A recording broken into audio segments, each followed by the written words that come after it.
క్రొత్త నిబంధనలో శిక్ష లేదు, ఏముందంటే క్షమాపణ ఉంది.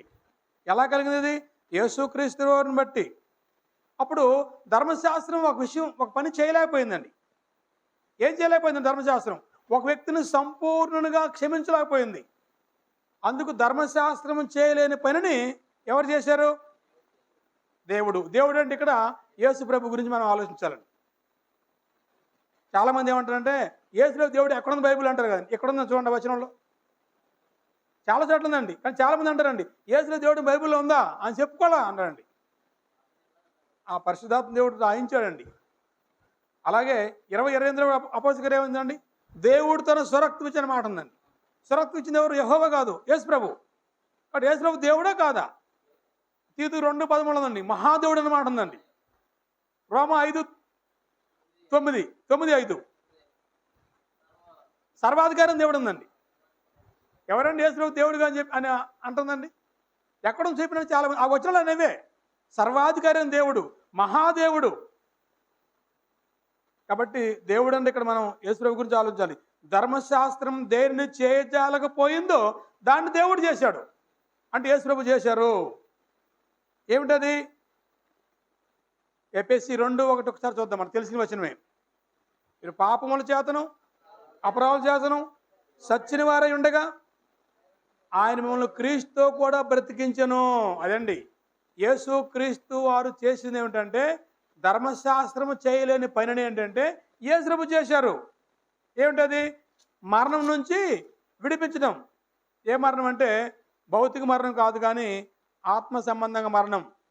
పాప నియమాల వల్ల వచ్చే మరణం నుంచి విడిపించాడు. అదే చెప్పాడు 4వ వచనంలో. ఎట్లనగా ధర్మశాస్త్రం దేన్ని చేయజాలకపోయినో దాన్ని దేవుడు చేసెను. శరీరమును అనుసరింపక ఆత్మను అనుసరించే నడుచుకొని మన యందు ధర్మశాస్త్ర సంబంధమైన నీతి విధి నెరవేర్చబడవలని పాప పరిహారం నిమిత్తము దేవుడు తన సొంత కుమారుణ్ణి పాప శరీరాకారంతో పంపి ఆయన శరీరమందు ఆ శరీరమందు శిక్ష వేసింది ఎవరికి తెలుసండి? పాపానికండి. యేసు ప్రభు కాదు శిక్ష. అది యేసు ప్రభు పొందిన శిక్ష ఆయన చేసినందుకు కాదు, ఆయనకు కాదు. మనందరి పాపాలన్నీ ఆయన మీద మోపి అప్పుడు పాపాన్ని శిక్ష ఆయన శరీరం విధించాడండి. ఆయన పొందిన శిక్ష ఆయన కోసం కాదండి, ఆయన చేసిన తప్పుని బట్టి కాదు. సర్వలోకం చేసిన తప్పులను బట్టి ఈ తప్పులన్నీ ఆయన మీద మోపి ఆ పాపానికి శిక్ష ఆయన అక్కడ విధించాడు యేసు ప్రభు శరీరంలో. కాబట్టి 4వ వచనాల్లో మనం చూసినప్పుడు సారాంశం ఏంటంటే మరణము నుండి విడుదల పొందడానికి యేసు ప్రభు వారు చేసినటువంటి గొప్ప పుణ్యకార్యం అది. 4వ వచనాలు అందండి. మరణము నుండి విడుదల. మరణము నుండి విడుదల.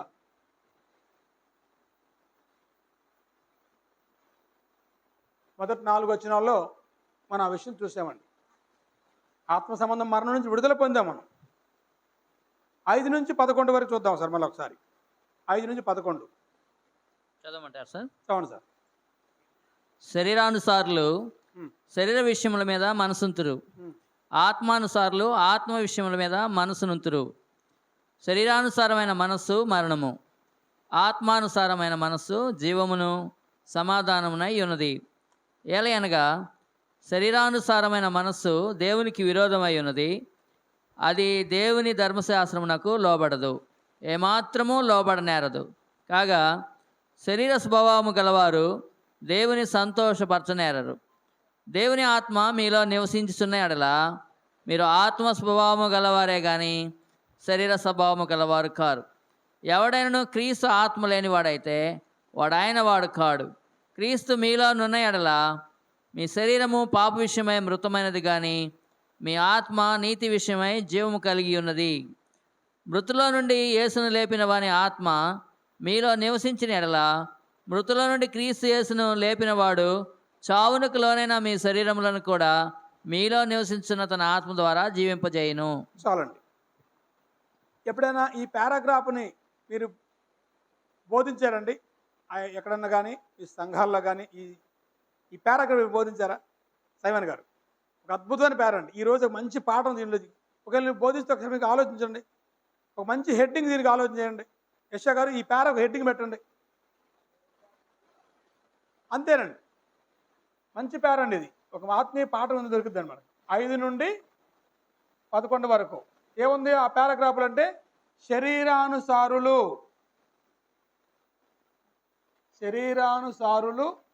మరియు ఆత్మానుసారులు. కిషోర్ గారు ఎప్పుడైనా ఈ పేరా స్టడీ చేశారా? ఇంతకుముందు ఎప్పుడైనా విన్నారా? ఎక్కడన్నా మీరు బోధించారా? అద్భుతమైన ఒక పాఠం అండి, ఆత్మ సంబంధమైన పాఠం. శరీరానుసారులు, ఆత్మానుసారులు. ఇక్కడ మీరు 2 కాలాలు దీన్ని విభజించుకోవాలి. ఇప్పుడు మీ పేపర్ని 2 భాగాలు చేసుకోవచ్చు. మనం హెడ్డింగ్ పెట్టుకుంటే శరీరానుసారులు, ఆత్మానుసారులు. వాక్యం 8 రోమపత్రిక 8:5 నుండి 11 వరకు. ఈ పేరాచారాన్ని ఒక గంట సేపు అద్భుతమైన బోధ మనం స్థానికంగా నేర్చుకోవచ్చండి, మనం నేర్చుకోవచ్చండి. స్పష్టంగా అర్థమైపోద్దండి ఎవరు శరీరానుసారులు, ఎవరు ఆత్మానుసారులు. చాలామంది భక్తులు అంటే ఎలా వేస్తారు అంచనాలండి?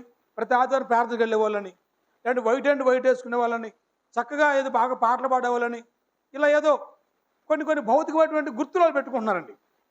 ఆ గుర్తులు బట్టి మనం పెట్టుకోకూడదు. కానీ ఈ గుర్తులు బట్టి చూద్దాం. ఇప్పుడు ఈ పారాగ్రాఫ్ చదువుకొని ఒక్కొక్క వచనం చదువుకొని ఈ లక్షణాలు బట్టి మన స్థానిక సంఘాల్లో ఎవరు శరీరానుసారులో, ఎవరు ఆత్మానుసారులో, ఆఖరికి నేను కూడా శరీరానుసారిన, ఆత్మానుసారిన అని ఎవరి గోళ్ళు మనం పరిశీలించుకొని ఆ చివరిలో చెప్పిన మాట చూడండి. ఎవరు శరీరానుసారులో, ఎవరు ఆత్మానుసారులో అనే విషయానికి చక్కనగా కొన్ని పాయింట్లు వైజ్గా అక్కడ మనం రాసుకుందాం. ఇక్కడ పేరా ఉంది, కానీ మనం కొన్ని పాయింట్లు రాద్దామండి. ముందుగా ఒక చిన్న డయాగ్రామ్ వేద్దాం, అక్కడ చూద్దామండి. శరీరానుసారులు, ఆత్మానుసారులు. ఒక చిన్న బొమ్మ ఒకటి వేద్దాం నేను.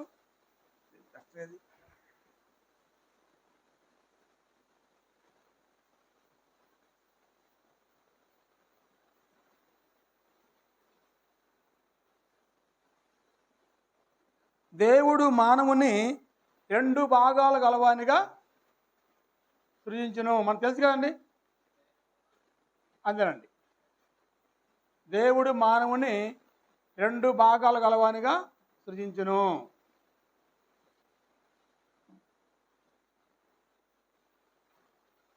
శరీరము, ఆత్మ. శరీరము, ఇది ఆత్మ.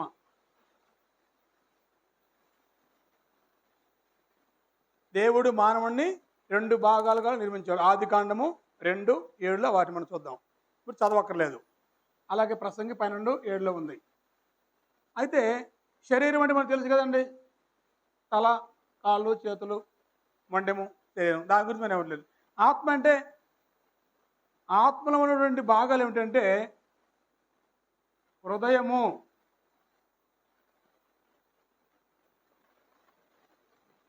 మనస్సు,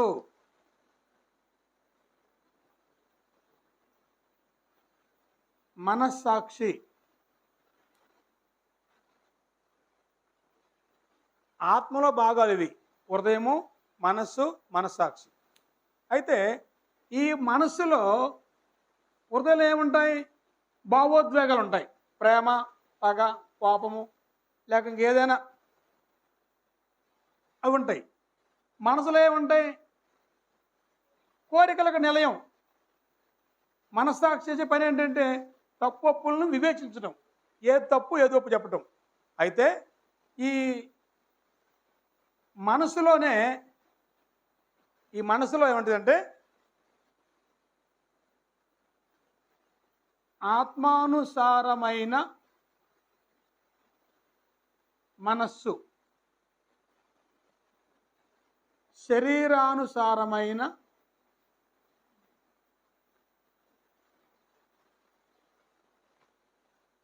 మనస్సు.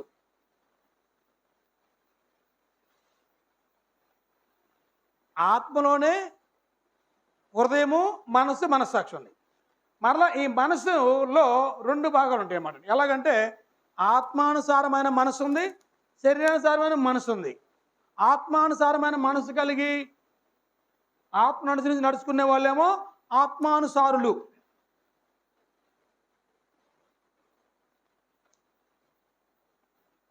ఆత్మానుసారులు శరీర కోరికలను బట్టి ఆ మనసులోనే ఆ శరీర సంబంధ కోరికలపై నడుచుకునే వాళ్ళేమో శరీరానుసారులు.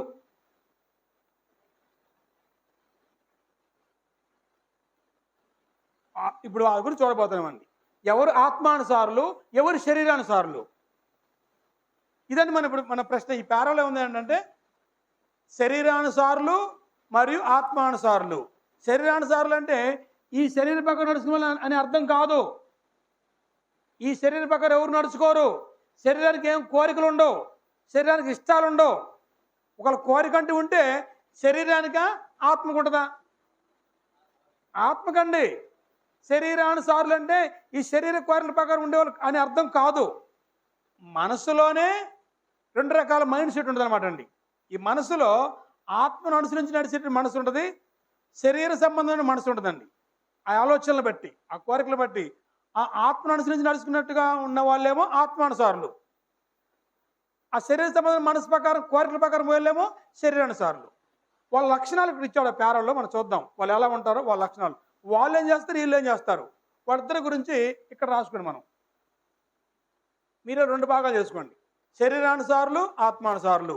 ఈ పేరాలో ఉన్నటువంటి కొన్ని పాయింట్లు మనం రాసుకుందామండి. ఎవరు శరీరానుసారులు, ఎవరు ఆత్మానుసారులు, వాళ్ళ లక్షణాలు ఎలాగుంటాయి, వీళ్ళ లక్షణాలు ఎలాగుంటాయి ఒకసారి చూద్దాం మనం.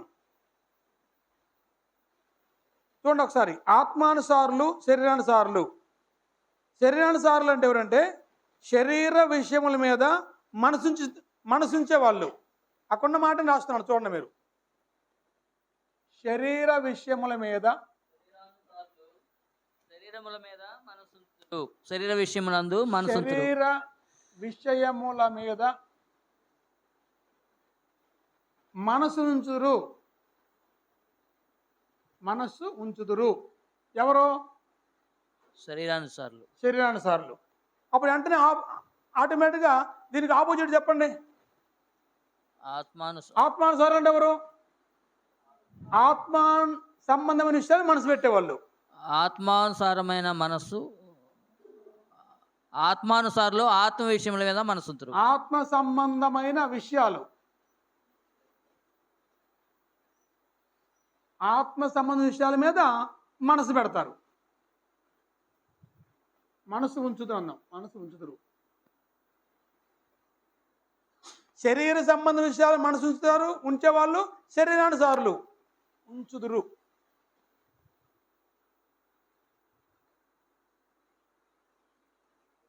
ఆత్మ సంబంధ విషయాల మీద మనసు ఉంచేవాళ్ళు ఆత్మానుసారులు. ఈజీ గుర్తుపెట్టుకోవచ్చు అండి. ఏంటి శరీర సంబంధం ఆలోచనలు ఏంటి, ఆత్మ విషయాలు ఏంటి మనకు తెలియవండి, తెలిసిపోద్దండి, ఈజీగా అర్థమైపోద్దండి. నేను శరీర సంబంధిన ఆత్మ సంబంధిన, శరీర సంబంధ విషయాలు ఎక్కువ మనసు పెడుతున్నానా, ఆత్మ విషయాలు ఎక్కువ మనసు పెడుతున్నానా? అంటే శరీరానికి సంబంధ విషయాలు ఎక్కువ మనసు అంటే ఏంటంటే శరీరానికి ఏం కావాలి? ఆకలి, నిద్ర, దప్పిక, విశ్రాంతి, అలంకరణ, ఇవన్నీ కావాలి.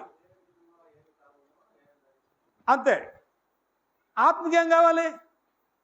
ఆత్మకి ఏం కావాలండి? ప్రార్థన, విశ్వాసము, భక్తి, ఆ పైన వాటిని. అంతే. వాటి మీద ధ్యాస పెట్టేవాళ్ళు ఆత్మానుసారులు. కేవలం భౌతిక విషయాల మీదనే, ఏం తినాలి, ఏం త్రాగాలి, ఎలా బ్రతకాలి, భవిష్యత్తు గురించి చింత కలిగిన వాళ్ళేమో శరీరానుసారులు. ఈజీగా అర్థమైపోతుందండి. అందరూ ప్రార్థనకు వస్తారు, ఆదివారం అందరూ చర్చి పిల్లలు ఉంటారు మంచిగా. ఇప్పుడు వీళ్ళు ఎవరు శరీరానుసారులు, ఎవరు ఆత్మానుసారులు? శరీర సంబంధ విషయాలు మనసు పెట్టేవాళ్ళు శరీరానుసారులు, ఆత్మ సంబంధ విషయాలు మనసు పెట్టేవాళ్ళు ఆత్మానుసారులు. నెక్స్ట్ సార్ రెండో పాయింట్, ఇంకో పాయింట్ చూడండి అక్కడే. శరీరానుసారమైన మనసు మరణం. శరీరానుసారమైన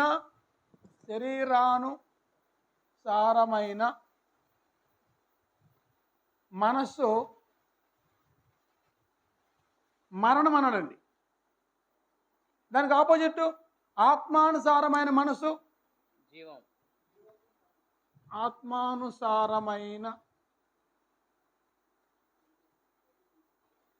మనస్సు, జీవము, ఇంకోటి సమాధానం.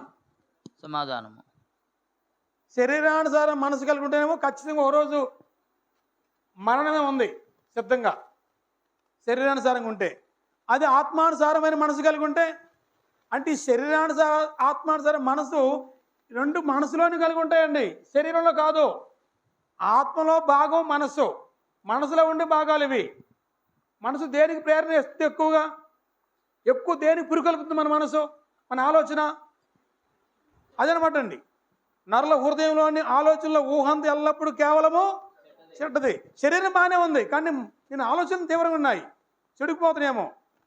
అందువల్ల శరీరానుసారంగా మాత్రం నడుచుకుంటే మాత్రం వారికి మరణం తప్పదు. అది నువ్వు ఆత్మానుసారం నడుచుకుంటే నీకు జీవం ఉంది. ఇప్పుడు భూమి మీద ఏమో సమాధానం ఉంది, చనిపోయిన తర్వాత జీవం ఉంది. మూడో పాయింట్ చూడండి, ఇంకో పాయింట్ వద్దాం. శరీరానుసారులు దేవునికి విరోధులు. శరీరానుసారులు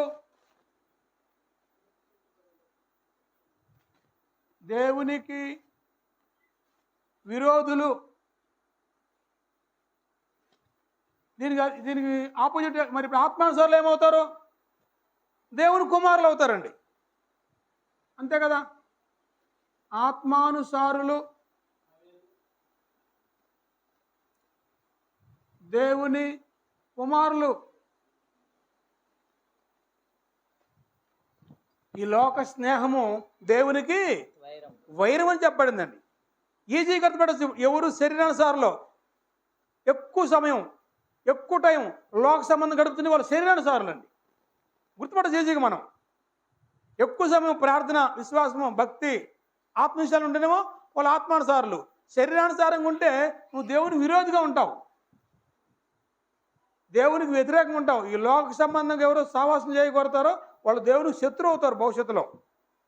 కానీ నువ్వు ఆత్మానుసారులుగా నడుచుకుంటే దేవుని కుమారులు అవుతారు. వాస్తవం బాప్తిసమైనప్పుడు దేవుని కుమారులు అవుతాం మనం. కానీ బాప్తిసం మాత్రమే కాకుండా ఇప్పుడు ఆత్మానుసారంగా బ్రతకాలి మనం, అప్పుడు దేవుని కుమారులు అవుతాం, దేవుని కుమారులకు మనం కొనసాగుతాం. అలా కాకపోతే శరీరానుసారులు దేవునికి విరోధులు. సారీ, ఒక పదం శరీరానుసారులు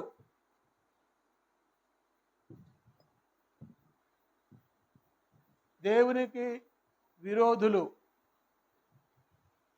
లోకంలో ఎవరితోనో కొంచెం విరోధం ఉంటే ఇంకొకరితో మంచిగా ఉండి ఎట్ట మనం బతికేవచ్చు లోకం అని, అంతేకాని ఇప్పుడు మీతో విరోధంగా ఉంటాను, కొంపలు మునిపోయినా కాదు, మీతో పలకను, మీతో మాట్లాడను.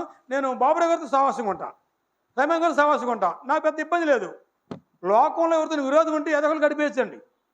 అసలు దేవునితో విరోధం ఉంటే ఇంకెవరితో గడుపుతాం మనం? ఆయనతో వ్యతిరేకం ఉండి ఏం చేయాలి మనం? ఒక వ్యక్తితో వ్యతిరేకం ఉంటే అది వ్యక్తితో వ్యతిరేకం ఉండకూడదు. ఒకరు ఉన్నా మనం ఏదో ఘటనవచ్చు, ఏదో రకంగా నెట్టుకొని పోవచ్చు, ఆయనతో సంబంధం లేకుండా బతికేయచ్చు మనం. కానీ ఇక్కడ దేవునికి విరోధంగా ఉంటే ఎవరితో సాధన చేస్తాం మనం? అది భయంకర పరిస్థితి అన్నమాట అండి. సెకండ్ ఆప్షన్ లేదు, ఇంకా ఇంకోటి లేదు.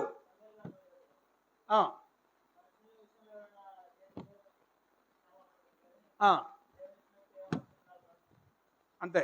ఏలీ కుమారుల విషయంలో మనుషుల గురించి అపరాధం చేస్తే ఇంకో మనిషి కాబట్టి మనం రిపోర్ట్ ఇచ్చుకోవచ్చు. దేవునికి వ్యతిరేకం చేస్తే ఇంక రిపోర్ట్ ఎవరికి ఇస్తాం? అదనమాట అండి. హైకోర్టులో తేరకపోతే సుప్రీంకోర్టు పోవచ్చు, సుప్రీంకోర్టులో తేడా పడితే ఇంకెక్కడ లేవు మనం, ఇటు జైలుగా ఇటు ఇంటిగా ఏదో ఒకటి తేలిపోద్ది. ఓకే, నెక్స్ట్ పాయింట్ చూడండి సార్, నాలుగో పాయింట్ అండి.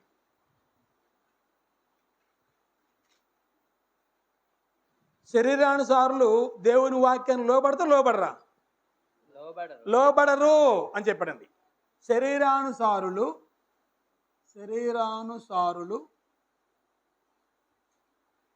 దేవుని వాక్యమునకు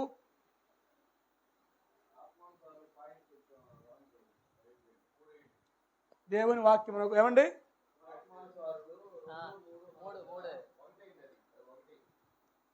ఓకే, ఈ 2 3. Okay, thank you brother. అంతే అంటే ఒకటేసి 2 వేసాను, ఇట్లా వేసాను నేను. ఇటు సపరేట్ వేయాలి కదా, శరీరానుసారులు దేవుని వాక్యమునకు లోబడరు. అంటే ఏంటంటే ఇప్పుడు ఒక విషయం చెప్పాం మనం, బ్రదరు వాక్యంలో ఉందన్నప్పుడు ఏమోనండి అవన్నీ ఏమో మరి మాకు మా పాస్టర్ గారు చెప్పారు. అతని శరీర సంబంధం అండి. మీ పాస్టర్ గారు ముఖ్యం, దేవుని వాక్యం ముఖ్యమా? ఈ మధ్య బ్రదరు చాలామంది ఏమంటారు, అయ్యా మరి ఇలా ఉందంటే అవన్నీ మాకు పెద్ద తెలియవండి, మేము పెద్దగా చదువుకోలేదు, మా అయ్యగారు చెప్పారు ఫస్ట్గా చెప్పబోతున్నా అన్నారండి. నువ్వు దేవుని వాక్యం లోపడవా? దేవుని వాక్యం ఉంది ఇలాగా. ప్రతి ఆదివారం మీలో ప్రతివాడు సమాజం కూడుకోవాలి, కొంత సొమ్ము నిల్వ చేయాలి, ఆదివారం ఏం చేయాలో ఆ కార్యక్రమం చేయమని చెప్పి ప్రతి ఆదివారం అని చెప్పి బైబిల్లో ఉంది. కానీ వాళ్ళ పాస్టర్ గారు చెప్పారంట నెలకోసారి అని. ఈయన ఏది నమ్ముతాడు? వాళ్ళ పాస్టర్ గారు చెప్పి నమ్ముతున్నాడండి. అయ్యాళ్ళ కాదు బ్రదరు, మరి వాక్యాలు చెప్తుందంటే ఏమైనా నాకు పెద్దగా తెలియదండి అంటున్నాండి. నువ్వు దేవుని వాక్యం లోబడపోతే శరీర సంబంధివే. ఒకవేళ తెలియదు అప్పుడు, ఇప్పుడు చెబుతున్నాగా తెలుసుకుందాం. కాబట్టి శరీరానుసారులు దేవుని వాక్యమునకు లోబడరు, ఎంత మాత్రం లోబడరు అంటండి. ఈరోజు మనం వాక్యాన్ని లోబడుతున్నామండి. మీకు ఆలోచించండి, ఎవరికి వాళ్ళే వాక్యంలో సెలవిస్తూ ఉంది. నేను వాక్యం లోబడుతున్నానా? లాంటి వాక్యమే కానీ మాకు అలవాటు అయిందండి. ఫస్ట్ కాడ నుంచి మేము అలా వెళ్తున్నాం, మా తాతల కాడ నుంచి మా తండ్రుల కాడ నుంచి దాన్ని కొనసాగుతున్నాం. కానీ ఇక మళ్ళీ ఇప్పుడు దాంట్లో మానుకుంటే బాగుండదండి అనే పరిస్థితికి వచ్చేసామండి. వాక్యాన్ని లోబట్టలేదు ఎవరు? శరీరానుసారులు. అది ఆత్మానుసారులు అయితే ఆటోమేటిక్ దీనికి ఆపోజిట్ వాక్యమునకు లోబడుతురు. వాక్యమునకు లోబడుదురు. ఒకసారి 19వ అధ్యాయం అపోస్తలుల కార్యాలలో ఒకసారి జ్ఞాపకం చేసుకుంటే ఒక 12 మంది పురుషులు అక్కడ ఉన్నారంటండి. వాళ్ళు గతంలో బాప్తిస్మం పొందారంటే ఏదో ప్రార్థన చేసుకున్నారు, కొనసాగుతున్నారు బాగానే. ఒకసారి ఆ ప్రాంతం పౌలు గారు వచ్చారు. పౌలు గారు వచ్చి మీరు బాప్తిజం పొందినప్పుడు పరిశుద్ధాత్మ పొందిని అడిగాడండి. మీరు విశ్వసించినప్పుడు పరిశుద్ధాత్మను పొందితిరా అని వారిని అడగగా వారు పరిశుద్ధాత్ముడు ఉన్నాడన్న సంగతియే మేము వినలేదని చెప్పిరి. అప్పుడు అతడు అలాగైతే మీరు దేనిని బట్టి బాప్తిస్మం పొందుతారని అడగగా వారు యోహాను బాప్తిస్మను బట్టి అని చెప్పిరి. అందుకు పౌలు యోహాను తన వెనుక వచ్చు అని అనగా యేసునందు విశ్వాసం ఉంచవనని ప్రజలతో చెప్పుచు మారు మనసు విషయమైన బాప్తిస్మం ఇచ్చినని చెప్పాను. వారు ఆ మాటలు విని ప్రభువైన యేసునామమున బాప్తిస్మం పొందిరి. అంటే వాళ్ళు ఏం చేశారు తెలిసిన అక్కడ దేవుని వాక్యం లోబడ్డారండి. అంటే వాళ్ళు ఎవరైనా ఖచ్చితంగా ఆత్మానుసారులు ఉంటే ఇష్టపడరు వాళ్ళు. అది ఆత్మానుసారులు కాకపోతే ఏమన్నాయా అది ఏమో అవన్నీ ఏమో మా తెలియదు, మేము పొందేశాం, అయింది పోయింది, ఇప్పుడు ఏం కుదరదు. ఇది నిత్యజీవన సంబంధించిన విషయం అండి. నువ్వు వాక్యాన్ని లోబడపోతే నిత్యజీవం ఎలా పొందుకుంటావు? ఒకవేళ నాకు తెలీదు, వెళ్ళినప్పుడు నేను పొందాను, ఇప్పుడు సత్యం చేసాక ఏం చేయాలి మనం? ఆశీర్వాదం గారు వాక్యం లోబడదామండి. వాక్యం లోబడదామా బ్రదరు? వాక్యం ఉంటే ఉంది కానీ మరి మాకు ఎట్లాగండి బ్రదరు, మరి ఇప్పుడు ఇలా కొనసాగుతున్నాం కదా, ఇప్పుడు వీళ్ళందరూ ఏమనుకుంటారో ఏమండి? ఏమనుకోరా? యుగో దెబ్బతింటది కదండి. ఇన్ని సంవత్సరాల నుంచి ఏంటి ఇలా చేశాడు ఈయన, మళ్ళీ ఇలా చేస్తున్నాడు ఏంటి, మరి ఇప్పుడు జనం అనుకోరండి, పిస్టేజ్ పోదండి. అక్కడ చాలామంది దెబ్బతినిపోతున్నారండి. వాక్యం చెబుతుంది దయచేసి. వాళ్ళు 12 మంది పురుషులు ఆల్రెడీ విశ్వాసం కొనసాగుతున్న వాళ్ళే ఏదో కొంచెం తేడా వచ్చినప్పుడు వాళ్ళు గ్రహించారండి. అలాగా అయితే మరి మేము ఇప్పుడు ఏం చేయమంటారండి? మళ్ళీ వేసిన బాప్తిస్మం పొందినానండి. వాళ్ళు పొందారండి. అప్పుడెప్పుడు నేను పొందానండి, అప్పుడెప్పుడు అయిందేమో పోయిందేమో 5 ఏళ్ళని పొందాను, నాకు రొట్టి ఇమ్మంటే ఇప్పుడు కుదరదు. వాక్యం లోబట్టలేదు మనం అండి. ఎవరైతే వాక్యం లోబడతారో వాళ్ళు ఆత్మానుసారులు. ఆ వాక్యం లోబడిన వాళ్ళు శరీరానుసారులు. శరీరానుసారం ఉంటే మాత్రం ఇదిగో ఇదే ఫలితం, మరణం. నువ్వు ఆత్మానుసారంగా జీవిస్తే ఇదిగో ఫలితం, జీవం. ఒకసారి ఎవరికో ఆలోచించుకుందాం. నేను ఆత్మానుసారణ, శరీరానుసారణ. 5వ పాయింట్ చూడండి సార్. 5వ పాయింట్, శరీరానుసారులు దేవుని సంతోషపరచలేరు. శరీరానుసారులు ఏం చేయలేరు? దేవుని సంతోషపరచలేరంటండి.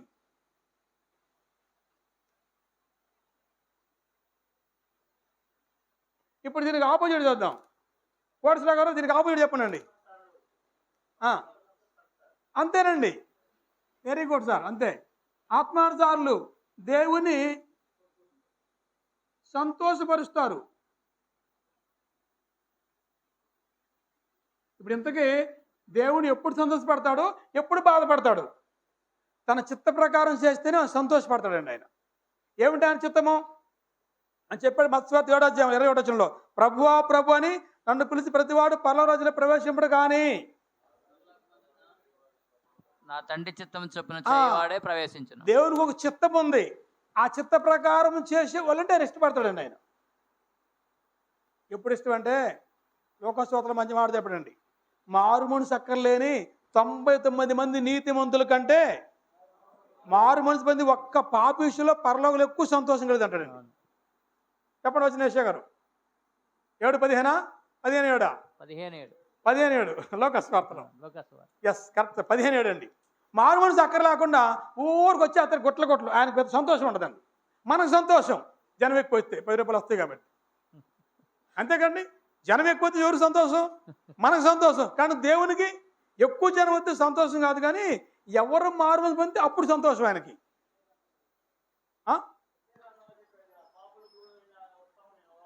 ఓకే, కాబట్టి ఇక్కడ దేవుడికి ఎప్పుడు సంతోషం? ఆయన చెప్పినట్టు చేస్తే సంతోషం. దేవుడికి ఎప్పుడు సంతోషం ఉండదు? ఆయన చెప్పినట్టు చేయకపోతే సంతోషం ఉండదు. ఆ దేవుడిని సంతోషపరచడమే భక్తి అంటే. భక్తి అంటే ఏంటంటే కేవలం చప్పట్లు కొట్టడం కాదండి. భక్తి అంటే కేవలం పాటలు పాడటం కాదు. నా బ్రతుకును బట్టి, నా క్రియను బట్టి, నన్ను బట్టి దేవుడు సంతోషపడుతున్నాడా? యేసుప్రభు గురించి మాత్రం చెప్పగలిగాడు అన్నమాట. ఈయన నా ప్రియ కుమారుడు, ఈయన నేను ఆనందిస్తున్నాను చెప్పగలడండి. మనం యేసుప్రభుని పక్కన పెట్టితే తండ్రిని ఆనందం చేయగలమా? చేయలేమండి. యేసుక్రీస్తు ద్వారానే మనం వెళ్ళాలి తండ్రి దగ్గరికి, తండ్రిని సంతోషపరచడానికి. కాబట్టి దేవుణ్ణి సంతోషపరిచే వాళ్ళే ఆత్మానుసారులు. దేవుడికి ఎప్పుడు సంతోషం? ఆయన చెప్పినట్టు నడుచుకుంటే సంతోషం అండి. ఆయన ఏం చెప్పాడు? ఇదిగో ఈయననే ప్రియ కుమారుడు, మీరు ఈయన మాట వినమన్నాడండి. ఈరోజు ఎంతమంది ఆయన మాట వింటున్నారండి? ఆయన మాట వింటలేదు మనం ఈరోజు చాలామంది. తమ్మును కొన్న ప్రభువుని వాళ్ళు విసర్జించారంటండి. పేతురు పత్రికలో 2వ అధ్యాయంలో తమ్మును కొన్న ప్రభువును విసర్జించారు. ప్రభువును విసర్జించుకుని ఎక్కడ మనం మెయింటైన్ చేయగలం? అక్కడ యేసును విసర్జిస్తున్నాం. ప్రభువును విసర్జించడం అంటే ఆయన నామాన్ని ఒప్పుకోకపోవటం, ఆయన అధికారం ఒప్పుకోకపోవటం, ఆయన ఆధిపత్యం ఉండకపోవటం. మాకు మేమే ప్రభువులు ఉంటాం అన్నాడు. కానీ యేసుక్రీస్తు ప్రభువు ఉంచుకోమని చెప్తున్నాడు ఆయన. మీ హృదయాల్లో క్రీస్తుని ప్రభువుగా ప్రతిష్ఠించుకోమని చెప్తున్నాడండి. కానీ మనమే ప్రభువులుగా ఉంటున్నామండి. నాకు నేనే రాజుగా, నేనే మంత్రిగా ఉంటున్నాను. కానీ మనకు రాజు యేసు ప్రభు. యేసు ప్రభు పరిపాలనకు రావాలి. ఎక్కడ యేసు పరిపాలన? ఇందాక బొమ్మ మీరు మళ్ళీ గీసుకోవద్దు, మీ దగ్గర ఉంది ఆల్రెడీ. ఇందాక మీరు ఉన్న బొమ్మ క్రీస్తు పరిపాలన ఎక్కడ ఉంటుందండి? సాతాను పరిపాలన ఎక్కడ ఉంటుందండి? లోకంలో. ఇప్పుడు ఒక వ్యక్తి ఇక్కడే ఉండి క్రీస్తు పరిపాలన రాగలడా? రాలేడు. అప్పుడు లోకంలో నుంచి నువ్వు ముందు క్రీస్తులోకి రావాలి. అప్పుడు సాతాను అధికారంలో నుంచి దేవుని అధికారంలోకి వస్తావు నువ్వు. అప్పుడు ఆయన సంతోషం అండి. అలా వచ్చిన వారే ఆయన సంతోష పెట్టగలరు. కాబట్టి వాళ్ళే ఆత్మ సంబంధులు. 6వ పాయింట్ చూడండి. 6వ పాయింట్, శరీరానుసారుల యందు దేవుని ఆత్మ నివసించదు అన్నాడండి. శరీరానుసారుల యందు దేవుని ఆత్మ నివసించదు. దేవుని ఆత్మ నివసింపదు. ఎవరి యందు? శరీరానుసారుల యందు. పరిశుద్ధ ఆత్ముడు అనుగ్రహించబడ్డ తర్వాత ఇక మనం ఏం చేసి అలా ఉండిపోతాం? మనలో ఉండడు. మనం ఎప్పుడైతే పాపం చేస్తామో, అపిత్ర చేస్తామో అది మనల్ని వెళ్ళిపోతారండి. అందుకని పరిశుద్ధాత్మను దుఃఖపరచొద్దు అంటాడండి. దుఃఖపరిస్తే ఆయన వెళ్ళిపోతారు అక్కడ లేకుండా. అంటే పరిశుద్ధాత్ముడు నివసించాలంటే, దేవుని ఆత్మ మనలో ఉండాలంటే మనం ఆత్మానుసారంగా ఉండాలండి. శరీరానుసారుల యందు దేవుని ఆత్మ నివసింపదు. ఆత్మానుసారులందు దేవుని ఆత్మ నివసించును.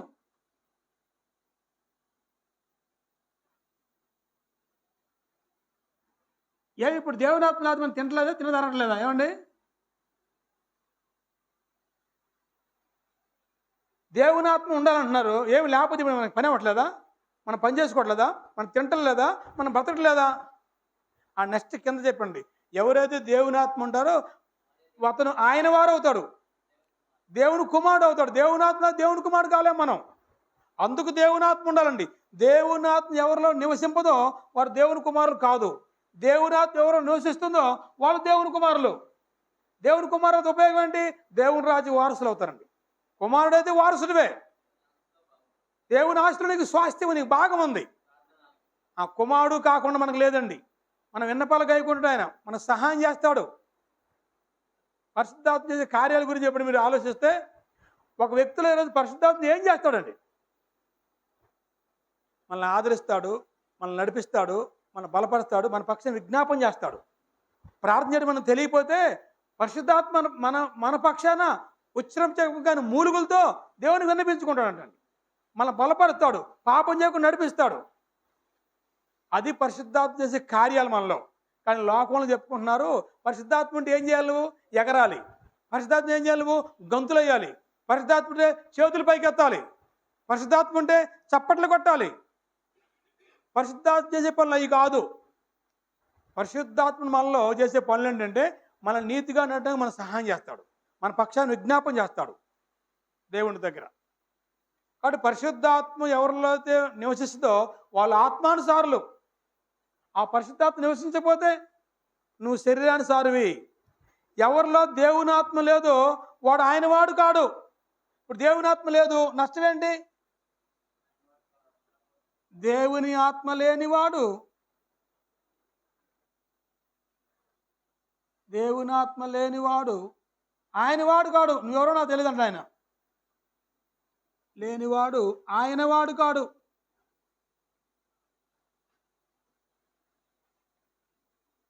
ఆయన వాడు కాకపోతే ఇబ్బంది ఉందండి. ఏమన్నా చాలా ఇబ్బంది ఉందండి. అప్పుడు దేవుని ఆత్మ ఉన్న వ్యక్తి ఎవరవుతారు? ఇక దేవుని సంబంధి, దేవుని కుమారుడు, దేవుని ఆత్మ గలవాడు ఆయన వాడు అవుతాడు. అక్కడ మాటకు ఆపోజిట్ రాసుకుందాం. ఆయన వాడు కాడు అన్నాడు, ఇక్కడేమో ఆయన వాడు. దేవుని ఆత్మ గలవారు ఎవరైతే ఉంటారో వారు ఆయన వారు అవుతారు.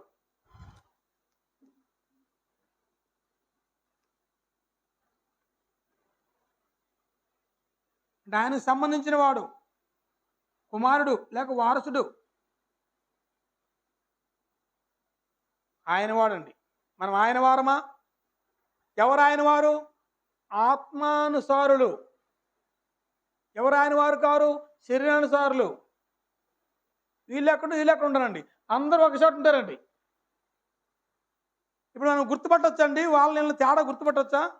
గుర్తుపట్టలేనంత కన్ఫ్యూజ్ అయిపోతున్నామా? ఎవరు శరీర సంబంధం విషయాలు ఎక్కువ మనసు పెడతాం తెలియదా మనకి? ఎవరు ఆత్మానుసారం ఉండదో తెలియదా? మనం చేసే సావాసం ఎవరితోటి? శరీరానుసారులతో, ఆత్మానుసారులతోనా?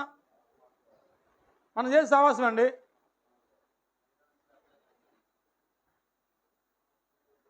తిమోతి గారు మాత్రం ఆత్మానుసారం చేస్తున్నాడు. మరి మన చుట్టూ మొత్తం ఎవరైనా చెప్పండి, ఎక్కువ పొద్దున్న లేస్తే ఎక్కువ ఒక ఆత్మానుసారులు కొద్దిమంది ఉంటారు, కాదన్ను, కానీ ఎక్కువ ఎవరు ఉన్నారండి? శరీరానుసారులు ఎక్కువ ఉన్నారండి. అంతెందుకు, మన ఫ్రెండ్స్ ఎవరు చెప్పండి? మీకు 10 మంది ఫ్రెండ్స్ ఉంటే ఆ 10 మందిలో ఎంతమంది ఆత్మానుసారులు చెప్పండి? మీ 10 మంది ఫ్రెండ్స్లో ఈజీ ఒకరైతే ఉంటారు అంతే, మహా అయితే. తిమోతి గారు అది చూసారు. మరి మీ ఫ్రెండ్స్ అందరూ, మన ఫ్రెండ్స్ అందరూ బయట వ్యక్తులే. మన పొద్దులైతే వాళ్ళతో సహజీవనం చేస్తున్నాం. అందుకే మన ఆత్మానుసారం ఎదగలేకపోతున్నామండి. అదండి ఇప్పుడు మనం ఆలోచించుకోవాలి, మన ఆత్మ సంబంధమైన వారమా శరీర సంబంధులమా? ఎలా తెలుస్తుంది? ఇక్కడ రాసి ఉంటుందా ఆత్మానుసారని? లేదండి. మనం చేసే క్రియలను బట్టి, మన మాటలు బట్టి, మన ప్రవర్తన బట్టి, మన ఆలోచనలు బట్టి అర్థమైపోతుంది ఎవరు ఆత్మానుసారులు, ఎవరు శరీరానుసారులు. ఒక మాట చూద్దాం ఈ పాయింట్ ముగింపుగా. గలతీ పత్రిక 5వ అధ్యాయము ఎన్నో వచనం? 21 వద్దాం. ముందు అక్కడ 22 వద్దాం, ఇక్కడ 21 వద్దాం. శరీరానుసారులకి, ఆత్మానుసారులకి 5:22 వద్దాం. అయితే ఆత్మ ఫలమేమనగా ప్రేమ, సంతోషము, సమాధానము, దీర్ఘశాంతము, దయాళుత్వము, మంచితనము, విశ్వాసము, సాత్వికము, ఆశానిగ్రహము. ఇట్టి వాటికి విరోధమైన నియమమేదియూ లేదు. అదండి. క్రీస్తు యేసు సంబంధులు శరీరమును దాని ఇచ్చలతోనూ దురాశలతోనూ సిలువ వేసి ఉన్నారు. సరేండి. అప్పుడు శరీరానుసారులు ఇక్కడ ఇచ్చాడు 21 లిస్ట్ ఇచ్చాడు. శరీరాన క్రియలు ఏమనగా స్పష్టంగా ఉన్నాయండి అవి. ఈ రెండు తేడా ఉందా లేదండి? ఈ రెండు కలిసిపోయినాయి ఏమన్నా? స్పష్టంగా ఉన్నాయండి. ఇది శరీర క్రియలు స్పష్టంగా ఉన్నాయి, ఆత్మ సంబంధ క్రియలు స్పష్టంగా ఉన్నాయి. మనం ఏం కలిగి ఉన్నాం? ఆత్మానుసారమైన మనస్సు. అదండి. ఆత్మానుసారం మనసు కలిగి ఉంటే ఇదిగో ఫలితం, ఇది ఆత్మ ఫలం ఫలిస్తావు. ప్రేమ, సంతోషం, సమాధానం, దీర్ఘశాంతం, దయాలత్వం, మంచితనం, విశ్వాసం, సాత్వికం, ఆశా నిగ్రహం. ఈరోజు ఆశలు మనం నిగ్రహించుకున్నామా? ఆశల ప్రకారం మనం ఫాలో అవుతున్నామా? ఈ మనసులో కోరిక పుట్టింది, మనం ఏం చేస్తే అవసరం అయితే అప్పని చేసే కోరిక తీర్చుకుంటాం తప్ప మనకెందుకు అనుకోవట్లేదండి. మన స్థాయి కాదు అనుకుంటున్నామండి. ఈరోజు మనం చేసే అప్పులని మీరు ఆలోచించండి. భౌతికంగా కూడా చూద్దాం. మనం చేసే అప్పులు మన స్థాయి తగ్గట్టేనా? చూడండి, వాస్తవంగా స్థాయిని మించి ఉన్నాయండి. నా సంపాదన అంతా, నా అప్పు ఎంత. అందుకే మనం ఆ అప్పులను తేనుకోలేకపోతున్నాం. దేవుడి పని కూడా ఆపేసి పని ఏర్పడుతుంది. ఎందుకంటే మరి ఈఎంఐలు ఉన్నాయి, కిస్తీలు ఉన్నాయి. అంతేకాని అదే మనం ఆలోచించుకొని మన ఆశ నిగ్రహించుకొని కొంచెం కంట్రోల్ చేసుకొని, అవును నా ఇన్కమ్ ఎంత, నా రాబడి ఎంత, దాన్ని బట్టి నేను ముందుకు పోతే ఎంత బాగుంటుంది ఆలోచించండి. 90,000 మన దగ్గర అనుకోండి, 10,000 అప్పు చేసి బండి కొనుక్కొస్తే తప్పు లేదు. కానీ 10,000 పెట్టుకొని బండి కొంటాం మన ధైర్యం నాకు అర్థం కాదండి. ఏమండి, ₹1,00,000 బండికి మన దగ్గర 90,000 కానీ ఉంటే ఒక 10,000 కాబట్టి ఇది ఈఎంఐ పెట్టుకొని బండి కొనొచ్చు అండి. కానీ నా దగ్గర 10,000 ఉంటాయి, కానీ నేను బండి కొంటా పోయి ఇప్పుడు ఆ బండి కిస్తీ కొనడానికి దేవుని సేవ మానేసి నేను పనికి పోతామంట. ఇది మన పరిస్థితి అండి. ఏమండి, అప్పుడు అంటే సేవకుడు మాట తప్పకూడదండి. అది తెలిసింది, కానీ సేవకుడు మనం మితిమీరి చేయొచ్చు అప్పులు. నాకు కూడా అప్పులో నేను లేవండి, నేనే మినహాయింపు కాదు దీనికి. ఈఎంఐ నాకు కూడా బండికి ఈఎంఐ ఉంది, మరి డాక్టర్కి రిపోర్ట్ ఉంది. ఈ తీసుకుని మనం ఆలోచించలేకపోతున్నాం, ఆశలు నిగ్రహించుకోలేకపోతున్నాం. వాళ్ళకుంది కానీ మనకుండా అనుకోవద్దు. నా సంపాదన ఎంత, నా ఆదాయం ఎంత, నేను నా భార్య పనికి వెళ్తే ఎంత వస్తుంది, ఇందులో నా కుటుంబం పోతే ఎంత మిగులుతుంది నెలకి, అప్పుడు ఈఎంఐ కట్టగలనా ఈజీగా? ఇప్పుడు ఈఎంఐలు పెట్టిన అందరం ఈజీ కట్టేస్తున్నామండి. మీరు ధైర్యం చెప్పండి, గుండెలమయం చేసుకొని. మనకి ఈఎంఐ ఉంది, ఈ ఈఎంఐలు తేలిక కట్టేస్తున్నామా, భారంగా ఉంటున్నాయా? అదండి, చాలా భారంగా ఉంటున్నాయండి. మరి ఇప్పుడు ఈ సంగతి మనకు తెలీదా? తెలుసు. ఆయన మన సమాజంలో ఎలా బతకాలి కదా, నలుగురితో పాటు పోరాడాలని, నలుగురితో పాటు పోరాటం కోసం సూత్రం. కానీ అసలు నా స్థితి ఏంటి, నా సంపాదన అంతా, అదేంటంటే ఆశా నిగ్రహం ఉంటే అది చేస్తారండి. అది